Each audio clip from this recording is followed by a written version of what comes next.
विधानसभा चुनाव को लेकर सियासत तेज हो चुकी है। कई पार्टियां दूसरी पार्टियों से गठबंधन कर रही हैं। इस क्रम में एआईएमआईएम अध्यक्ष असदुद्दीन ओवैसी ने अपनी पार्टी का बिहार चुनाव के लिए समाजवादी जनता दल डेमोक्रेटिक के साथ गठबंधन का ऐलान कर दिया है। इसके साथ ही असदुद्दीन ओवैसी ने आरजेडी और तेजस्वी यादव पर जमकर निशाना साधा है। ओवैसी कहते हैं, बिहार में अब महागठबंधन रहा ही कहाँ है। आरजेडी ने महागठबंधन बनाकर जनता को धोखा दिया। बीते चुनाव में महागठबंधन में नीतीश कुमार थे, अब वो भारतीय जनता पार्टी के साथ हैं, तो अब महागठबंधन रहा ही कहाँ। ओवैसी का कहना है कि अगर भारतीय जनता पार्टी बिहार का विधानसभा चुनाव जीतती है तो उसकी जिम्मेदार सिर्फ और सिर्फ आरजेडी होगी।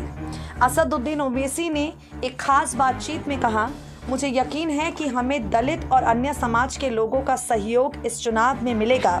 देवेंद्र प्रसाद यादव की लीडरशिप में हम लोग बैठक करके तय करेंगे कि इस बार कितनी सीटों पर चुनाव लड़ा जाए। ये बात सही है कि पिछली बार हमने 6 सीटों पर चुनाव लड़ा, तब सफलता नहीं मिली, लेकिन संगठन का काम जारी रहा। इसी की बदौलत जब किशनगंज सीट पर उपचुनाव हुआ तो हमारे प्रत्याशी ने जीत दर्ज की। गठबंधन होने की जानकारी देते हुए ओवैसी ने कहा, बिहार चुनाव के लिए एआईएमआईएम और समाजवादी जनता दल डेमोक्रेटिक के बीच गठबंधन तय हुआ है। यूडीएसए गठबंधन देवेंद्र प्रसाद यादव के नेतृत्व में चुनाव लड़ेगा। कई पार्टियां हमारे संपर्क में हैं, जिनसे बातचीत जारी है। हम उन सभी पार्टियों का स्वागत करते हैं जो सांप्रदायिकता के खिलाफ लड़ना चाहते हैं। इस बारे में देवेंद्र प्रसाद यादव ने कहा, आरजेडी सियासत के लिए सेक्युलर है। हम लोगों का गठबंधन जो बना है वो ज़हनी तौर पर सेक्युलर है।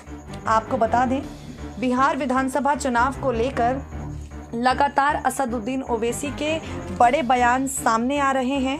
कभी मोदी सरकार पर हमला बोलते हैं तो कभी आरजेडी को निशाना बनाते हैं। ऐसा ही बयान देते हुए असदुद्दीन ओवैसी ने बीते दिनों पटना में एक प्रेस कॉन्फ्रेंस के दौरान कहा, हम बिहार में एक नया गठबंधन बना रहे हैं।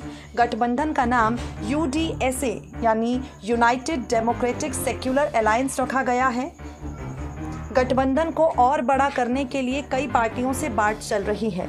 राजद द्वारा वोट कटवा कहे जाने के सवाल पर ओवैसी ने कहा, जो लोग हमें वोट कटवा कहते हैं वो 2019 के लोकसभा चुनाव में हुए अपने हश्न को याद कर लें।